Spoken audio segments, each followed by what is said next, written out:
All right, so my name is Dr. Harry Benjamin. I'm very excited, very grateful to be on this brief conversation that we're going to have with each other. And it's a conversation that's dedicated towards us realizing more inner peace and joy, regardless of the circumstances and situations that are in our lives. It is helping us to become aware of our strengths, our gifts, our capacities. It's helping us to become more aware. Let me just switch over from here and change my settings. I didn't do that before I started. But so this whole conversation is dedicated towards us realizing our inner strengths, our peace, our joy, also to realize our consistency, our ability to stay focused, and to be able to accomplish the things that are important to each and every one of us, and to fulfill our mission here. You know, each of us has a divine mission to be fulfilled. So we're here to have a conversation. This is called a high-minded conversation that we're having, and you're welcome to come back. This is not a religious group per se. It is really an organization that we're developing to help each and every one of us to be able to gather more of our power from within ourselves and use it for a healthier body, to use it for a healthier relationships with the people around us, our family members, to be able to use those powers in our business, in our particular vocation, in our job. And for some of us who may seek to use our great superpowers in our calling, whatever that may be. Different individuals will have different areas that you are called to fulfill and to carry out on the planet. So this conversation is to help us to tap into this inner resource, this inner power that we all have, that we've all heard about. And it's a conversation around that to help us to release the splendor that's inside. There's an inner splendor that all of us carry, called the glorious nature of our Creator.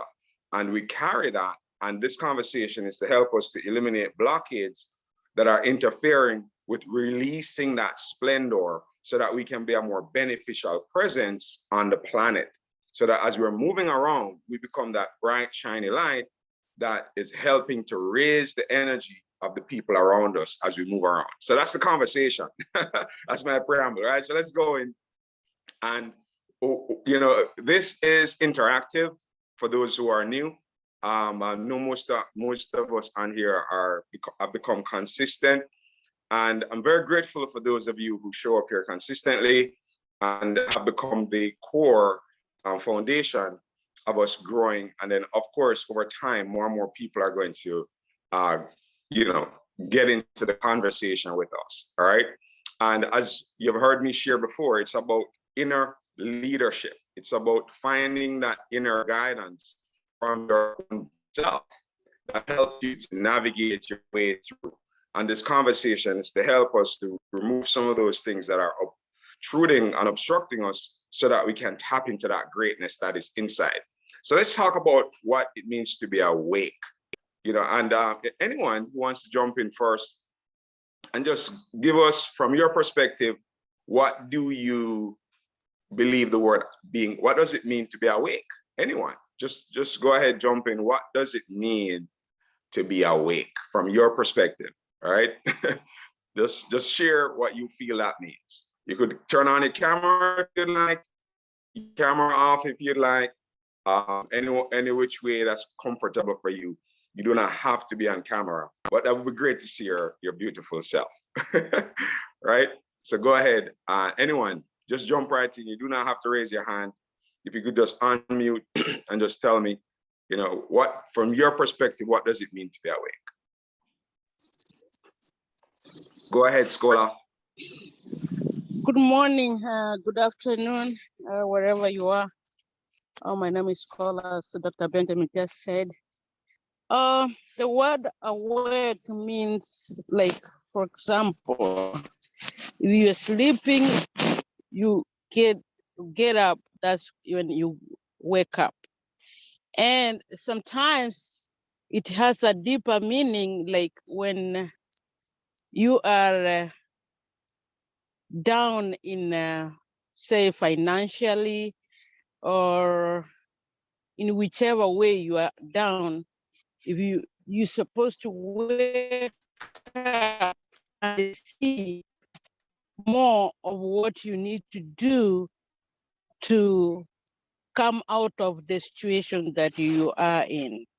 That's how I look at it. There's somebody else who can add on with on what I have just said, but that's what I understand what awake means. Thank you very much for that, Scholar. Grateful for that ad and your perspective. So, from the standpoint of being asleep at night, waking up in the morning, that's definitely one type of becoming awake. And a second type of waking up that you spoke about, being in a situation where your finances are not right, and you wake up to the reality that you need to do something about it, and you're now aware that you need to do something and you do more to fix the problem. So thank you for that. Anyone else wants to, what does it mean to be awake? What is your perspective on that?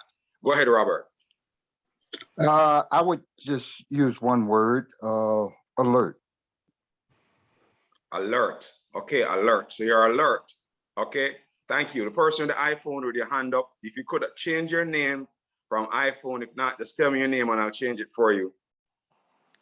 Good morning, Michelle. All right, change iPhone 4 to Michelle. Or if you know what to change it, you could change it. But an excellent morning to you. How are you doing? Bless. Good morning, everyone. So my understanding of awake, and as I think Shola, she said, it's like you're asleep and then you wake up out of your slumber. And to the point where, sometimes when you're getting out of your sleep, you're not fully aware, but being awake means now you're fully alert, awoken, you're connect. Well, I always say I'm connected. It's like the Matrix. You remember when, he went under and they put him to sleep, but he wasn't connected. So he wasn't able to absorb all of that power. Being awake now is being connected to the source, being enlightened and elevated where, you're alive, not in a slumbered state. Thank you for that. I like that way of bringing that to the surface. That's beautiful, Michelle. Thank you firstly, thank you for showing up. Hopefully this won't be your last time jumping on our Sunday. We do this at 10 a.m. Eastern. I know it's a little inconvenient for some of us in the US because it collides with, where you may need to be on a Sunday morning. Some of us go to a physical building on a Sunday morning, but then we have our family that, it's pretty convenient for them because it's in the evening and afternoon. All right, so this is the time we do it. But thank you for showing up. Grateful that you're here, and thank you for sharing as well. Anyone else wants to say what do you see awake as? Robert, you're unmuted again. You want to add something to the word alert? Michelle, your hand is back up. You want to say something again? Okay, Robert and Michelle. Okay, anyone else wants to jump in there? Jump in. No good there's no right or wrong answer, ladies and gentlemen. They're just our perspectives. And everybody is entitled to have a perspective. Everybody is entitled to have an opinion. And it's at the end of the day, it's just all a set of opinions and perspectives that we carry. And it's not a function of who's right or who's wrong. It's a function of being open to listen to someone else's perspective, listen to someone else's opinion, and not be offended by it, and be able to listen to what they're saying to see if there's any value that you could extract from someone else's perspective, which may be different from yours. So don't feel bashful or afraid to share what you feel awake means. All right, go ahead. Anyone else wants to tell us what you feel awake means? Go ahead, Abigail. I can try. It's like to be awake, like Michelle said, you something like now, if I can say, like our company now here, some things that we didn't know, and then now when you know them, and it's like you like it wakes you up like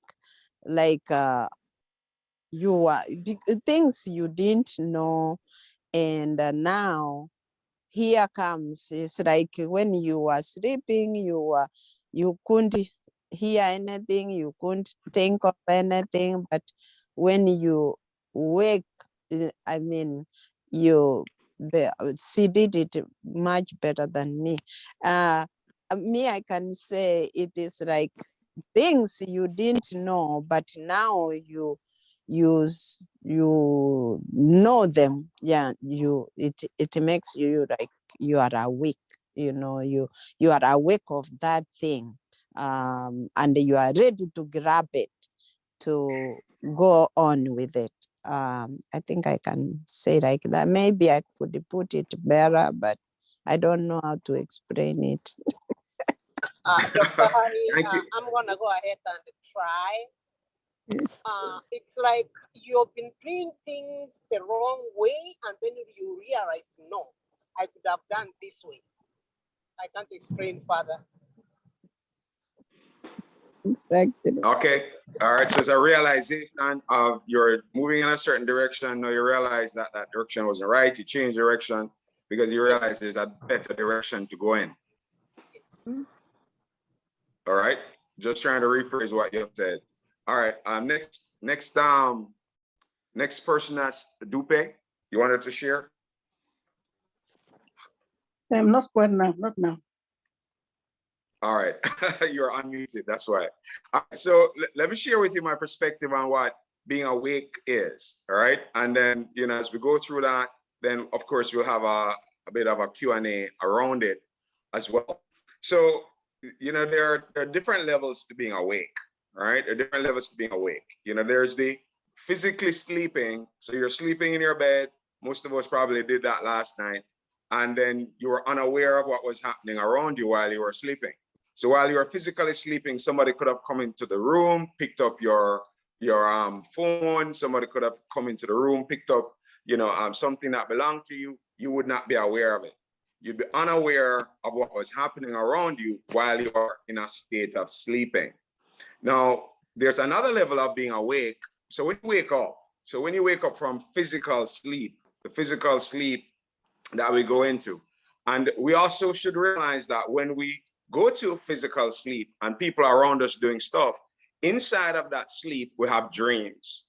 We're dreaming while we're in a physical sleep. And when we're in what's called a dream state, has anybody ever been in a dream state before and you're dreaming, and while you're dreaming, you're dreaming about something fearful. You're dreaming about something that could be, dangerous to your life. And then when you wake up from the dream, you're washed with sweat because you're anxious and worried about in the dream that, somebody was going to do this to you or that was going to happen to you. And you woke up literally sometimes drenched in sweat, as if you really, really were involved in something, what we call real, but it was a dream. Has anybody ever had that experience? Put a one in the chat if you have ever had the experience where you're dreaming and when you woke up, I'm so happy that was a dream. I'm so thankful. I'm just happy that was a dream, because if that was real, it would not have been funny. All right, so Michelle, you've had that experience. Anyone else have that experience where you wake up from that dream and then all of a sudden you're realizing now that bam, all of that you dreamt about, you're glad it was a dream and it wasn't reality. All right, you're glad it was a dream. I recently dreamt that the sky was falling on me, and I woke up. It wasn't funny. It wasn't for you, right? You're thankful that it didn't happen to you. All right. So in understanding that physical dream, go ahead. I was saying a friend of mine also dreams that sometimes she dreams and things happen, and sometimes she dreams and her heart is like stopping. Because Pumping really hard, like beating in your chest. Yeah. So okay. wetness. She find herself sweating everywhere. She's wet, and yeah, I've had that, but don't claim it. All right. Thank you for that. Thank you for that. All right. So Jane, you wanted to, okay, good. So here's Yeah, the thing. I wanted to say something. I've dreamt several times that I'm late going to school, and that time I worked and I'm sleeping. I jump out of bed, and then I'm going to the bathroom. Oh, when did I finish school? Going to school again? You know? All right. All right. So what we want to talk about now is that we want to move a little bit further ahead with that, because the physical sleep and the dream state feels real, as if it's really happening when we're in a dream state. But the physical state is what we call reality. That is what we've come to know as life and death. But we've been exploring the idea of, what's the opposite of life, right? And some people believe it's death. Some people have realized now that there's no opposite to life. There's just birth and death. So everything that is born dies. And then the life that supports it takes different formations over the course of time. Now, here's what will eventually happen. More and more of us are what you call waking up. We're waking up. Now, what that means is that we're coming out. Let's just use this simple way of looking at it. If you're aware of, just imagine and we're using imagination now, we're talking about it from an imaginal standpoint. But if you imagine that you are a spirit, right? You are a spirit, you're not a physical body. And we could see that the spirit itself cannot experience death, right? That's just not possible, because the spirit is invisible, it's not tangible, you cannot hurt it, you cannot burn it with fire, you cannot wet it with water. So the spirit that we are cannot be touched, cannot be harmed, it cannot be endangered. So do you agree with me then that the spirit itself, that is a part of our being, spirit, soul, and body, are we in agreement? Put a 1 in the chat if you agree that the spirit that we are, the spiritual side of ourselves, cannot experience death. If you disagree, that's okay. Put a 2 in the chat if you disagree. If you agree that the spiritual aspect of ourselves is permanent, right? Michelle agrees. It cannot never die, cannot be hurt, cannot be harmed. The spiritual side of ourselves. I'm not talking about your emotions. I'm not talking about your body. I'm not talking about, somebody saying something and you getting upset. I'm not talking about that side. I'm talking about your spirit, which is one with our Creator, which is a gift from our Creator. That part cannot be hurt, harmed, endangered, and cannot die. Now, the part of ourselves that we're aware of is the part that goes through the experiences. The part that we are aware of similarly, I'm going to use this to help us to understand the dream state and being awake, okay? Now, if you're awake to the spirit, if you knew that you were the spirit, if you knew that you could never die, if you knew that nothing could ever hurt you, if you knew that, all these things that are happening to you right now in what we call the physical world, in what we call reality, were really happening in a dream state similar to dreaming and being awake, right? Because when you're dreaming, it feels like it's happening for real, but it's not until you wake up from the dream that you realize that it was a dream. And then once you've woken up and realize that was a dream, that's the same process that happens when you become awake and aware of the spirit. Now remember, some people said that when you're not aware of something, you cannot use it. If you do not know that something exists in your awareness, you know what? Let me say it this way. Can there be $1 billion under your house buried of gold? Could it be there and you're unaware that it's there? Put a 1 in the chat or yes in the chat if you believe that there could be $1 billion in gold buried under your house and you've lived there for 50 years, 30 years, 10 years, it's there, you're not aware of it. Can you use it? Let me ask us that way. All right, yes, put an answer in the chat for me. Yes or no? Yes or no? Let's go yes or no. $1 billion is underneath your house. It's been there forever, right? Of gold sitting under the house that you live in right now. Can you use it if you're unaware of it? That's the question. Can you use it if you're unaware of it? Can you use the gold under the house, right? No, you can't. You can't use it. Why? Because you're not aware of it.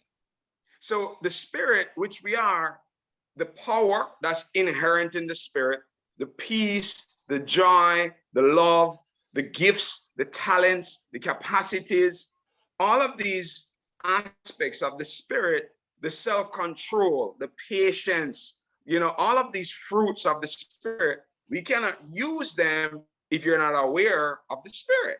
You have to be aware of the spirit because the gifts and the fruits are the fruits of the spirit. So you're not aware of the spirit, you're not able to use these powers and gifts and talents and capacities.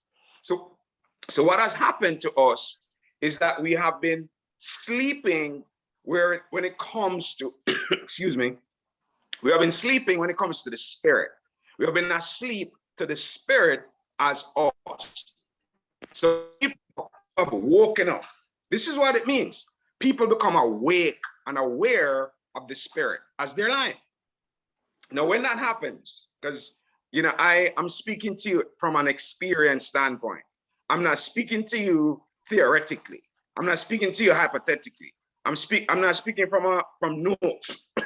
Excuse me, right? I'm speaking to you, ladies and gentlemen, because I've woken up, and the practices and the processes that we go through to wake up and the benefits are beautiful, because here's what happens. You are joyful. You're not trying to be happy. When you're sleeping in the dream state, right? Because what we're doing is that we're walking around asleep, dreaming that we're awake. So what happens in the dream state of humanity is when a loved one transitions and the body goes away, there's a sense of sadness and depression and all sorts of different things. When a young one comes into the planet and a new child is born, there's a celebration. Now, there's a statement that I saw recently that birth and death are the same thing. There's no difference between the two. All right. I can't remember the way in which the gentleman authored it, but he said that birth and death, when you can see them as the same thing, you've started to realize the truth about life. Because what we have confused life with, which is eternal, is the expressions of life. So we call when a physical person is moving around, we say they are alive. When they're no longer on the planet, we say that they're dead. Now, the only thing that can die is the body. The only thing that can die is the physical expression. So because we're so used to looking at the physical expression, we are sleeping to the spirit. We're literally walking around, having a dream, literally as if we're dreaming in the physical sense, but we're now in a physically awake dream state. And we're dreaming about life.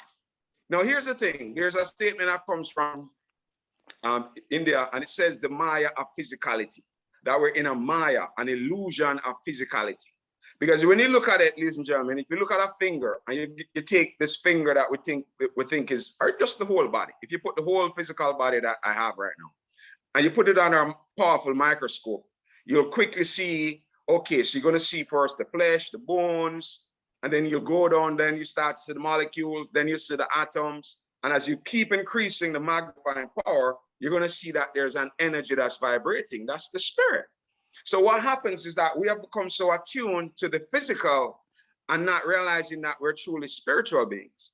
When you have awakened to your spiritual nature, when you now know that you're a spirit and not only having a body, and not only having a soul, and you realize your spirit, soul, and body, and you have woken up to the spirit as you, not what the world said you are, not what the name your parents gave you, not the experiences you had from coming out of your mother's womb to this point right now. When you've woken up to the spirit as your life, you have become you're what some people call being awake, right? Some people call it a second birth. You're born again of the spirit, you now become spiritually awake. Now, when you're spiritually awake, there's some benefits to that. There's some benefits to that. Major benefits are that you're going to have a sense of peace of mind. You have a peace that surpasses all human understanding. On a call that we did, I spoke to you guys about the testimony of when my mom transitioned and how easy and peaceful it was for me. When my mom transitioned, she was in Jamaica, I was in Florida. I didn't have the finances to go and be with her at the time. And I was doing a presentation with someone for Organo Gold. And the young that was the caregiver called and told me that my mom just transitioned. And I said, okay, I'll call you right back when I'm done. And I hung up the phone and I finished the presentation, signed up the lady in the business. She didn't hear anything at all about what was going on. And when I was done, I went and I attended to that. My mom is the most important one to me in my entire coming up. There's nobody more important to me than my mom. All right, I love my dad, don't get me wrong. But my mother contributed to my life in a different way, right? That I'm forever grateful for. And it was very challenging for me to not being able to go and challenge her. And that's one of the reasons why I work so hard to break the bonds of poverty off of us so that we don't have to go through those type of experiences. Money should not be an impediment to doing things we need to do and want to do. So, and so, ladies and gentlemen, just sharing our experience with you. On the same night, I was able to, went home and told my wife and child about it and children about it. The younger ones didn't mean anything to them because they don't understand that, they haven't been taught to cry about grandma leaving.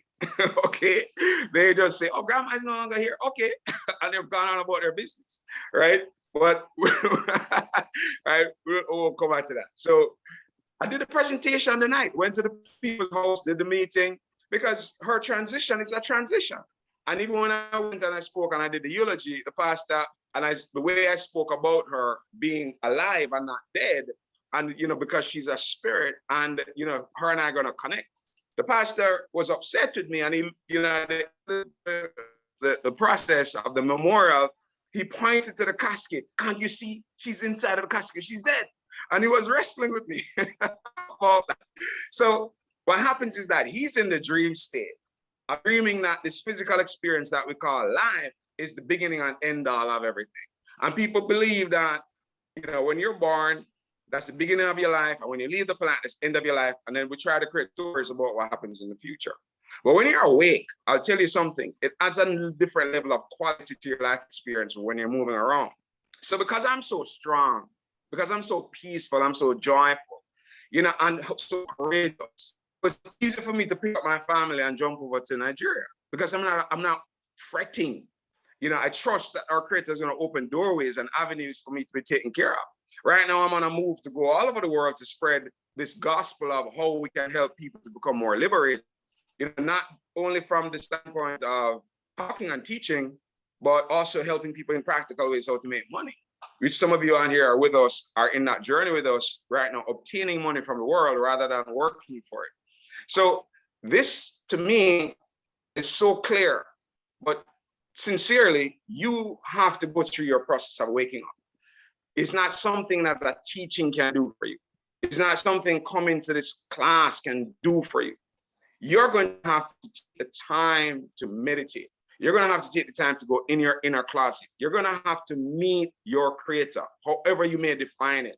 Because a lot of people talk about Jesus or great. One of the, we use the word great, but we'll come back to greatness another day. But a lot of us talk about him, but do not know him, right? We just know what people said about him. We just know what people wrote about him. And we accepted what people said, accepted what people wrote, but what do you know? How intimate are you in a relationship that you could say it's my brother, like how I would say, Mark and Selwyn, they're my brothers, right? I talk about Jesus the same way. He's my brother, right? Okay, he's my brother, right? And a lot of people just talk about it, but they do not know. You cannot just talk about what you believe. You have to know, because when you know, you don't wrestle with people. You don't fight with people. You don't care about what they say, because what they say is just their belief, their opinion, their point of view. And you're not offended by their opinion, their point of view, because you're not trying to defend a belief. You're not trying to hold on to a belief that you feel makes you feel safe.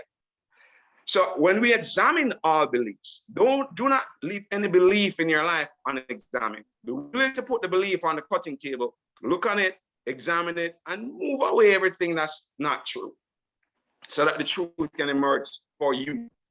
Each of us will have to wake up on our own. You will not escape that. You're going to have to go through your meditation, affirmative prayer, your spiritual study. You're going to have the high-minded conversations. This is a high-minded conversation. It's not a dumping of information. This is what you should do. This is what you should believe. This is what you should think. There's no, so you remember that, right? I put a big ring on my finger and I have a staff in my hand and I have a cap on my head and this is what you should do. This is what you should do. Those days are gone, right? So now we have an opportunity to have dialogue, and then also life visioning. Life visioning is asking our creator, what is the creator's idea of your life? So how does the creator want your life to be? All right. The knowing is the belief, not just believing. Be live, right? So thank you, Michelle. So here's the thing, ladies and gentlemen, we're all in different phases of this.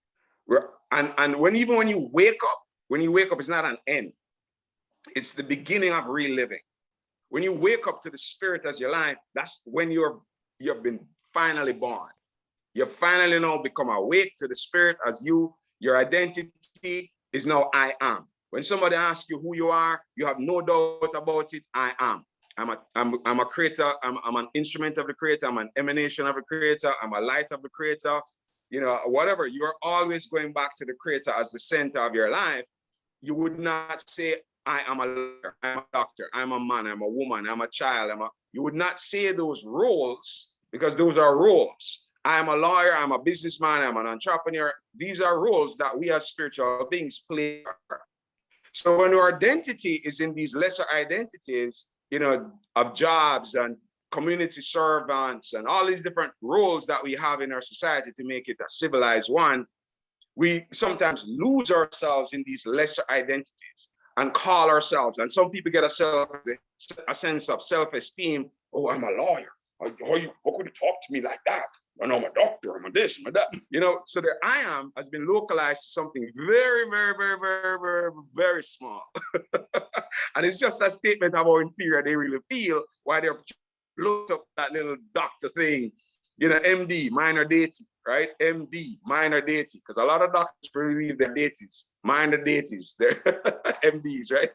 So, ladies and gentlemen, I can make fun of them because I went through that profession, right? So allow me to make fun of them. I hope, sometimes I hope no other doctors are here today. But I just have fun because I realize that there's nothing serious happening in the universe. I know for some of us, it might seem like, oh, this is going on, that's going on. This is at the end of the day, ladies and gentlemen, everything started in love and everything ends in love.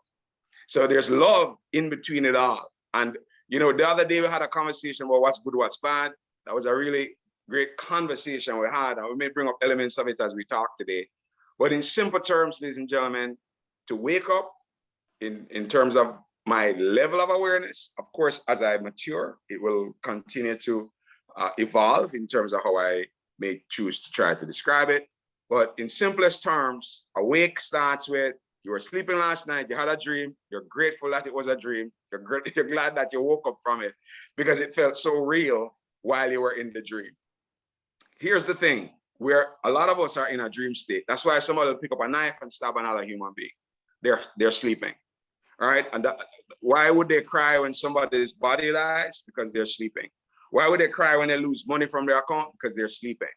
Why would they, be sad, depressed, going through all sorts of different things? Because they're sleeping. Whenever they wake up from that dream state of all of these different things, we'll stop doing all the nonsense to one another because we are awake.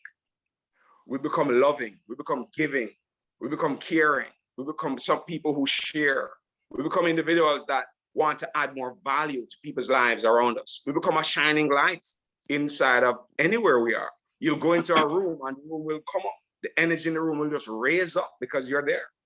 Because you come as a light, not trying to be a light, not trying to be happy, not trying to be at peace during difficult situations. You are peace, your joy, your love, your strength, your wisdom, You're a genius.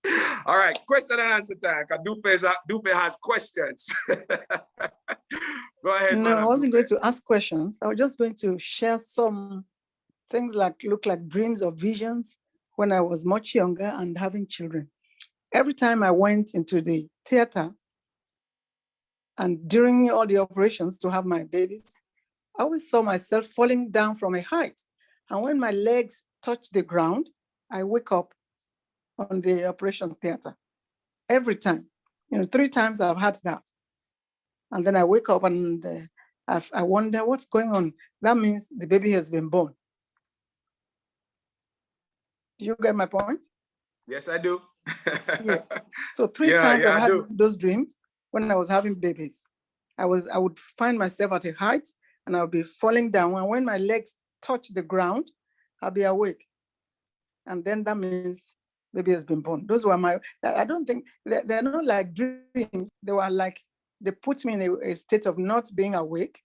And then when I wake up is when the babies have been born. That's the way that the Lord revealed to me that the operation has been completed. 3 times I've had those like visions or something. But then I come Wonderful. Well, awake, and thank you for sharing to that. me just means like coming alive. Being awake means coming alive again. Yeah, so being awake really, it's waking up to the spirit as us. If I could say it as simply like that. So we have a spirit, we have a soul, we have a body. A physical body, a soul which contains our emotions, a lot of the memories, the things that have happened to us, we have that in our soul. And then there's the spirit, which is untouched, unharmed by all of the experiences that we've had throughout time. So when you become aware of the spirit is timeless in its nature. Timeless means that it's not bound by time. The spirit doesn't have a birthday, it doesn't have a death day. The only thing that has a birthday and a death day is our body and the experiences that we go through. So we are experiencing something in life, but what we have done is confuse their experiences with our life. Our life and our life experiences are different. They're not the same. Our life observes the experiences. But what happened is that we got lost in the experience and think that we are, when we lose our money, it's us losing money. It's a part of the dream of losing money. When you're awake to the fact that it's not losing or gaining, it's just an experience. Yes, the money left your bank account, they stole it. Yes, you have to go and get it back. But it's just a function of an experience. Yes, somebody hurt you. Yes, you're gonna have to forgive. I let it go. Right? That's an experience. While you're having the experiences, your spirit is always here. So all the time, all the various experiences that we're going through, when we see, okay, so this is an experience, that is an experience, that is an experience, then we start to see what can I take out of the experience that is of value? What can I gain from the experience that can add value to me, and then let the rest of it go as trash? So we have to then mature to where we're using our life experiences to make us strong, allow for more peace and joy and wisdom and transforming knowledge and our genius and our giftedness to start to unfold through these experiences, and not use these experiences to weigh us down and bury us down and become upset and angry when things happen to us that we do not like, and carry and forgiveness and carry these things about our experiences when our experiences are really here to teach us, to help us to become aware, and in some instances to help us to wake up.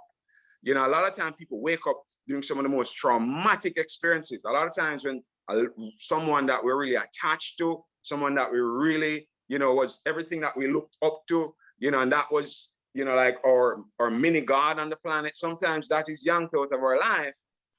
Sometimes it builds us up to that and then yanks it out of our life so that it leaves this big open gap. And when that big open gap happens, to go within, because sometimes you feel like there's nowhere else to go, your back is against the wall, there's no one else to turn to, you don't have to go within. And it is going within now that you start to get the revelations and the revealing of, and starting to wake up. Some people have that wake up dramatically, but most of us, it's a gradual process of becoming this is not such a big deal. You know, I lose money, it's okay, I'll get it back. You know, our relationship is not working, okay, it's all right. You know, I'm still okay. So we're going to start to realize that we're okay all the time throughout all of the various things that we're going through. And it's through us choosing not to be okay based on our definitions and descriptions of the life experiences that cause us to go down. But thank you very much, Madam Dupe. Go ahead, Robert. I see you want to jump in. Put a little icing on that cake that you always make. Can I put a little icing on? Okay. You know, Jesus said that fear not him that can just destroy the body, but rather fear him that can destroy both body and soul in hellfire. So that's two separate things right there, body and soul. And another thing that I thought about was God, he breathed into man's nostrils the breath of life, and man became a living soul. And one thing about souls never die. And that's why you have to determine where you want to go when you die, is to heaven or, you know, to hell, because your soul is going to continue to live somewhere. So, and when he breathed into man's nostrils the breath of life, that's God's breath. And God is life. God is eternal. And he put that into us when he breathed that into our nostrils. He gave us the breath of life, just like he himself is alive. And so this is why it's very, very important, you know, to give your life to the Lord and just, you know, let him save your life, you know, to keep you from going to the other place. You know, we want to make heaven our home. We want eternal life. And another thing concerning that subject too is that there's another scripture that Jesus said, you know, when a person dies, their physical body will go into the ground, and after it's all over, the worms eat the body. And when the worms eat the body, after they eat the whole body up and there's no more, then the worm dies itself. Okay, Jesus said in hell, you know, hell is a place where the fire, where the worm dieth not, he said, the worm dieth not, and the fire is not quenched. And why did he say that? He said that because there's not going to be that kind of a death in hell. In other words, the hell of the worms is never going to die there, because you're not going to die. Your soul is not going to die, and your soul can't die. So in hell, he said, where the worms die not, they're not going to die, because they're not going to finish your soul off to where they can die. So therefore, they're never going to die, because they're never going to eat you up. You know, and after they eat you up, then they die themselves. So he said, in hell. So I have a question for you, Robert. I have a question for you, Robert. All right. So, so I have a question. Just answer this one question, right? Okay. Is God love? Ask a couple questions. Is God love? Is what? Is God love? Is God love? Of course he's love. Okay. All right. So, could someone end up in what's called hell because of not knowing about teachings, not knowing about what they should do? Could someone theoretically end up there because of ignorance? No, I think no, because I think that all of us. Could someone end up there because of stubbornness, you know, hard-headedness, not wanting to listen to to what the preachers say? I'm just asking, just yes or no. Yes, they can end up there. Yes. Now you talking. Right. So are you saying then? So is God the creator and the author of everything, including what we call hell? Yeah. Sometimes you talk about law, Sometimes you Yeah, talk I'm about. asking. Just answers. Just a simple question: is God the creator and author of everything, including health? Yes, Is either the God is the Bible creator says and so. author of everything or not? Can there be something outside of God creating something? Well, the Bible says that hell was. Did it say hell created for the devil and his angels? Is that what it says? So the question then is, because some of us could end up in what we call hellfire out of ignorance. Some of us could end up in what's called hellfire out of stubbornness, hard-headedness. Right? Right. Now, are you then telling me that God is love? And if God is love, then how could love burn anything out of ignorance, out of stubbornness? Well, I believe that everything that God created and did was perfect, and no hell, no nothing like that. And I All right. believe Okay. devil. So then, because there's a gap, there's a big gap in. It's just to be. We have to make it simple. Because life is simple. It's either our creator is loving, Yes. and if our creator is all loving, all kind, all forgiving, then the idea that our creator would make something to burn ignorant people and stubborn people, hard-headed people, that just, to me, if we're saying that to me just doesn't, that means I'd have to be like, dump my intelligence to accept that. I'd have to say, because that doesn't make any logical sense that love would burn anything. That doesn't sit well. And then here I'll go a little further. Several theologians have now studied and gone back to understand what they meant by hellfire. When Jesus spoke about it, they were using it as a way to describe how you're going to feel from a standpoint if you do not embrace some of these teachings. There was an actual physical place. I don't remember the detail of it because I've studied that stuff a while ago, but there's a physical place close to where they are, where they burnt stuff. And they use that area to describe, how you would feel if you did not absorb the teachings. But what happened to us over the thousands of years is that a lot of people start to take these teachings as literal and physical, rather than try to see that these physical, God breathing into our nostrils and these type of statements, they took that to mean physical, and they saw images in their mind of how things look, as opposed to trying to recognize the spiritual meaning of a physical description. So what we did was we took a physical description and locked ourselves into it literally to believe that, this is what's going to happen. But if you think about it from just being simple, not trying to be difficult, just use some simple things. Okay, if God is love, how could God hurt anybody? That doesn't make any sense. Because if God is going to forgive us all, that means that all the stuff that we went through, so the idea of people going to hell, and I'll say that there are several preachers now that have backed away from that teaching. There are several teachers now that have realized that is, the interpretations, the doctrines that they came up with.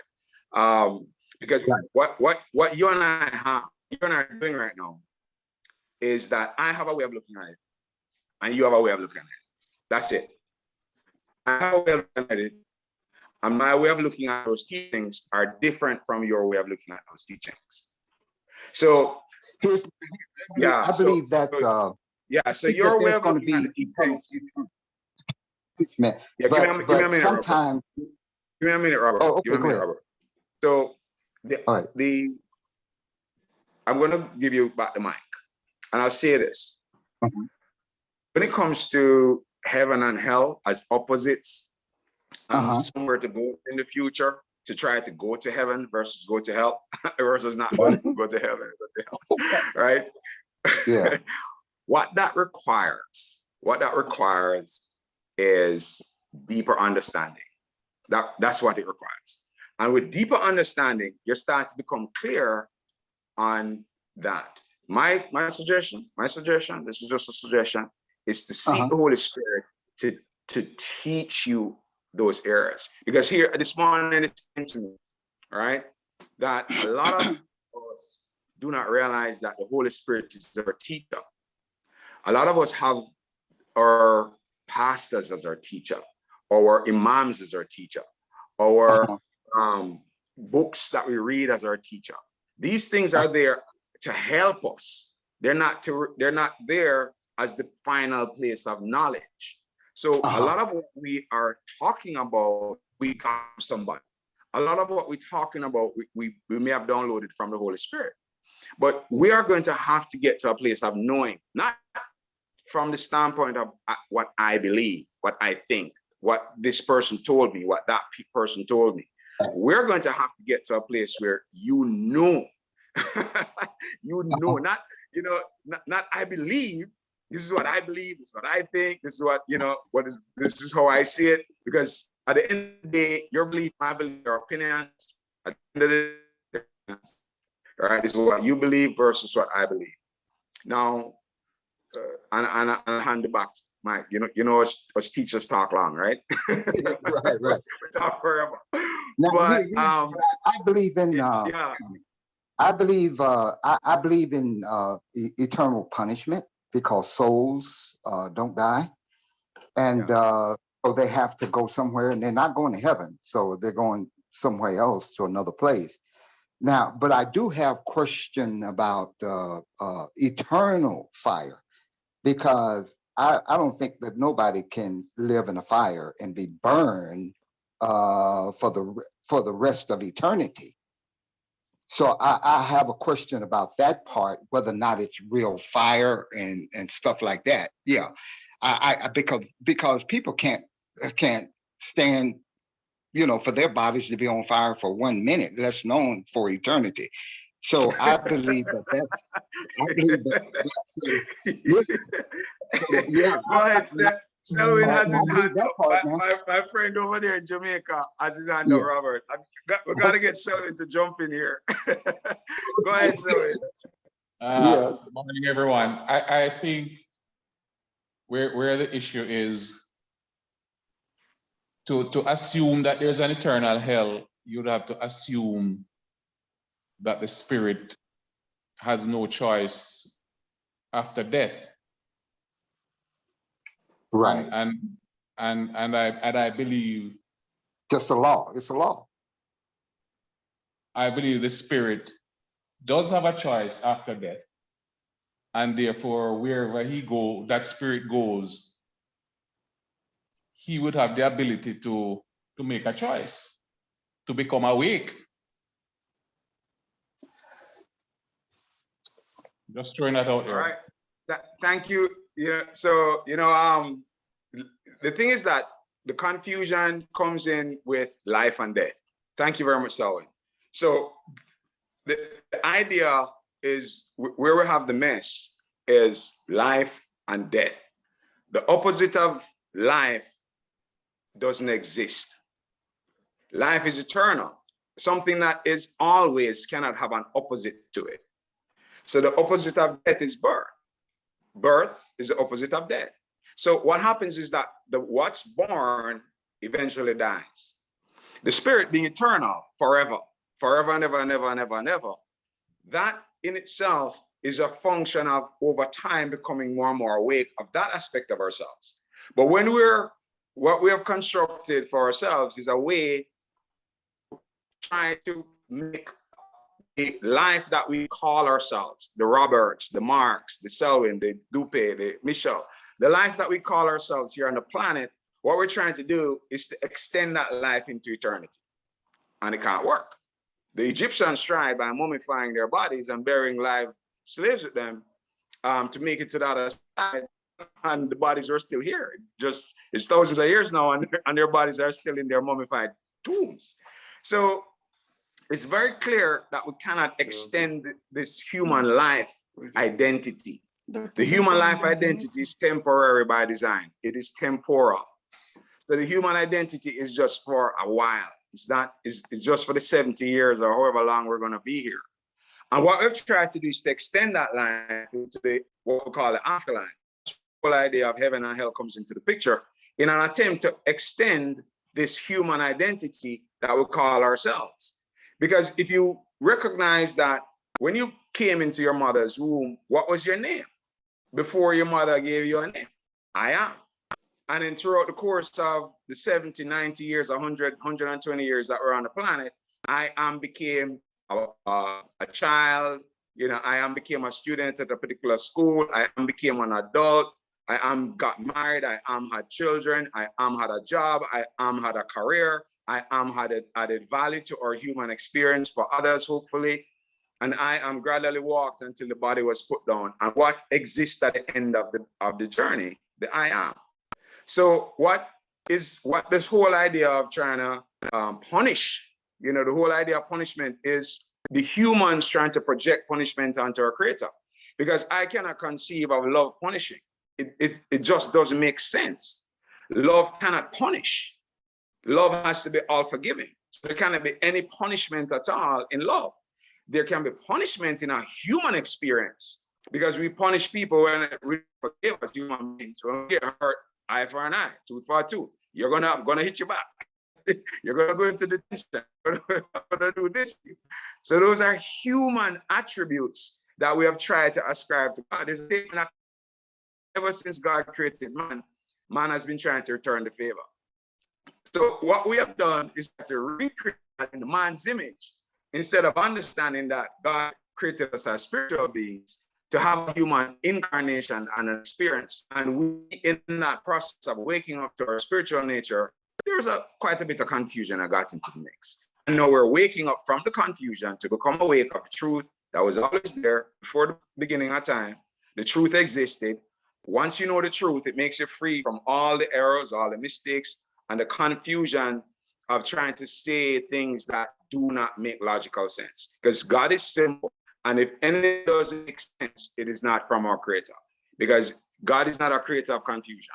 He's not an author of confusion. So if anything sounds confusing, we have not gotten to clarity. We have not gotten to what is true if we feel confused. And if we feel confused, that's great. It means that we need to study.